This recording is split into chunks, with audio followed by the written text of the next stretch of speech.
Hey, hello, kia ora, and so on and so forth. For today's video, I'm going to react to INFJ memes. Now, if you're not familiar with the MBTI, I'll just read the Wikipedia description. So the Myers-Briggs Type Indicator is an introspective self-report questionnaire indicating differing psychological preferences in how people perceive the world and make decisions.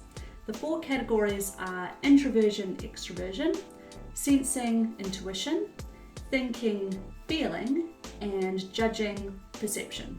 As I'm an INFJ, that means I lean more towards introversion, intuition, feeling, and judging. About a month ago, I stumbled across this compilation video on YouTube with all these different INFJ memes, and I didn't expect it to speak to my soul as much as it did. I was so excited. I actually posted some of the images on Instagram, but I thought it would be fun to talk about a few of them in more detail because I have much to say. Don't invite me anywhere last minute. I enjoy doing nothing, so I need to know ahead of time if my plan to do nothing needs to be changed. This is legit and people don't realize it. Absolutely. This is where the judging element comes in. I like to be organized. I prefer to have a schedule. On the weekends, I like to have one day for life admin and one for relaxing. Especially if I've had a really long week and I'm just feeling incredibly exhausted. It's very important to have at least one day where I can just unwind and recharge. Trying to explain to an extrovert that you enjoy being alone. I love this image. I was thinking about something my counselor told me a couple of years ago. I don't remember her exact wording, but she explained that, let's say you're at a party, you have an extrovert and an introvert. An extrovert will spend their time talking to a whole bunch of different people, they're enjoying themselves, while the introvert is having a conversation with one person the entire evening. An extroverted personality might look at that and think, man, that's really sad. How could they possibly be having a good time? And what they don't realize is the introvert is perfectly happy sitting outside on the balcony away from all the crowds. Furthermore, I would add that this is probably the only party that this hypothetical person has been to in the past month or so, and I reckon they can't wait to get home, to be alone. I'm a popular loner. I know a lot of people and a lot of people know me, but my circle is small and I'm usually by myself. I included this one because I feel like it's the sort of thing I would have tweeted in high school. I performed on stage quite a bit with my fellow theatre gals. As a result, people knew me. But I moved around quite a bit, jumped from group to group for various reasons. I only had a couple of really close friends. It's kind of sad. I remember feeling very lonely, but I'm finding more and more, especially lately, that I prefer spending time alone. And that's why social media is really great, because I can connect without leaving the house. This next one doesn't have any text, but I appreciate it because it communicates so much. Looking at it, the first thing that comes to mind is my tendency to awfulize. I often get myself into these spaces where I dwell on the worst case scenario. It's really stressful.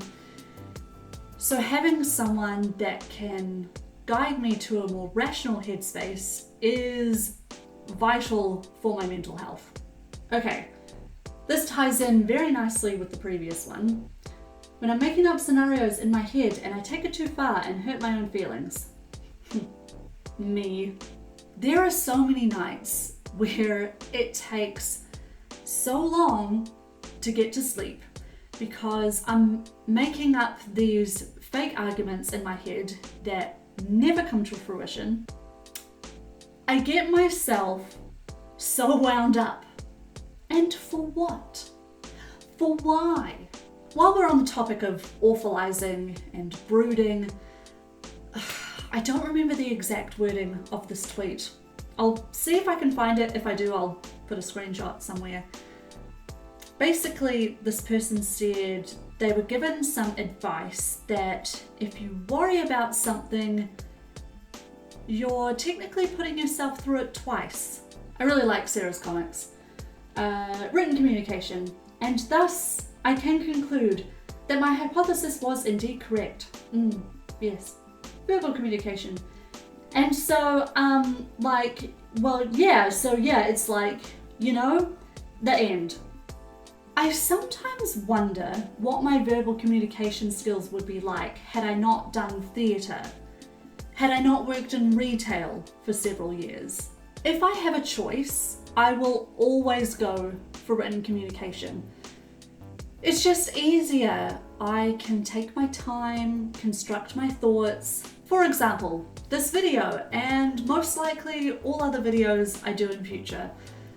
I have a script. I'm usually pretty happy with how I've worded things, but whenever I go to film, it's okay, but it's never as good as what I've got on the page. I can never live up to my ridiculously high expectations. It's annoying, I hate it. Someone please free me from this prison that is my brain. I match energies, so you go ahead and decide how we're gonna act. I feel like this is the most insightful, for me personally. I had this realization that just blew my mind. I've traveled quite a bit, and it's very peculiar because I think I was in Vancouver for about 6 months when I moved in with some other Kiwis. Now, their accents hadn't changed at all, but mine had changed significantly.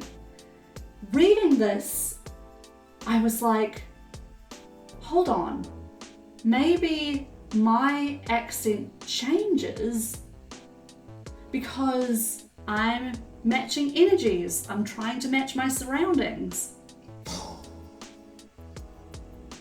In a game with no consequences, why are you still playing the good side?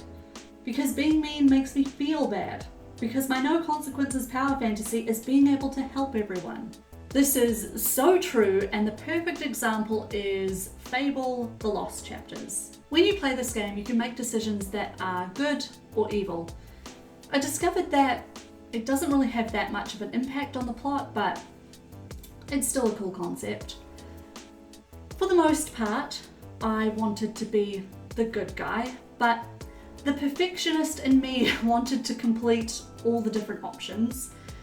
So I had 2 saves.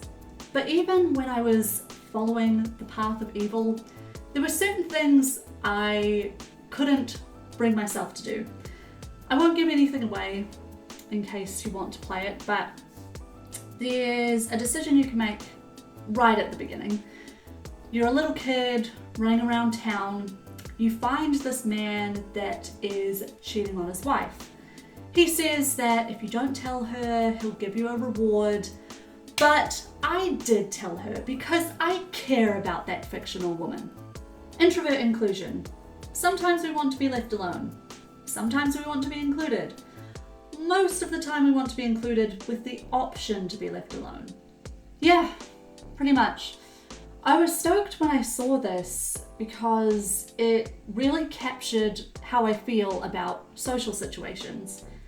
I ended up sending it to my immediate family and tried to explain that it's not that I don't enjoy spending time with people, but my capacity is limited simply due to the fact that my energy drains a lot quicker than the average person.